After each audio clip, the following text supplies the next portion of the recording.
මේ ඉන්නේ අප්‍රිකාවේ ඉන්න විශාලතම රාජලියා. මාෂල් ලීගල් කියලා නමින් තමයි මෙන්න මේ සත්‍යව හඳුන්වන්නේ. අපි මෙයාගේ ශරීරය ගැන කතා කරනවා නම් මෙයාගේ ශරීරයේ දිග සාමාන්‍යයෙන් මීටරයක් පමණ වෙනවා. ඒ වගේම අනිත් විශේෂ කාරණාව තමයි මෙන්න මේ කියන පක්ෂයන්ගේ ශරීරයේ පළල. මෙයා පියාපත් දිගැරලා ඉන්නකොට මෙයාගේ ශරීරයේ පළල ආසන්න වශයෙන් මීටර 3ක් පමණ වෙනවා. දීප්තිමත් කහ පාටට හුරු ඉතාමත් තියුණු බැල්මක් සහිත ඇස් දෙකක් තමයි මෙන්න මේ කියන පක්ෂයට තියෙන්නේ. දුඹුරු සහ කළු පැහැයට හුරු ඉතාමත් විශාල පියාපතුත් මෙන්න මේ සතාගේ තියෙන භයානකාරකම වැඩි වැඩියෙන් උලූප්පල දක්වන්න උදව් වෙලා තියෙනවා. ඉතාමත් ශක්තිමත් යකඩ කණු වගේ පාද තමයි මෙන්න මේ කියන රාජලියන්ට පිහිටලා තියෙන්නේ. වැදගත්ම දේ තමයි මෙයාගේ ආහාර රටාව. පණ තියෙන ඒ වගේම මෙයාට උස්සගෙන යන්න පුළුවන් ඉතාමත් විශාල ප්‍රමාණයේ ඕනෑම සතෙක් මෙන්න මෙයාගේ ගොදුරක් බවට පත් වෙනවා.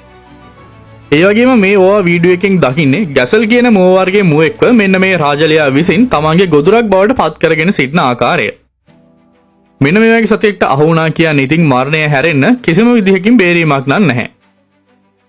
මෙන්න මේ කියන රාජලයන් වරකට දාන්නේ එකම එක බිත්තරයක් විතරයි. අන්න ඒ හේතුවත් මෙන්න මේ කියන දරුණු රාජලයන්ගේ පැවැත්මට බලපෑම් එල්ල කරලා තියෙනවා. ඒ කොහොම වුණත් මේක තමයි ස්වභාව දහමේ නීතිය.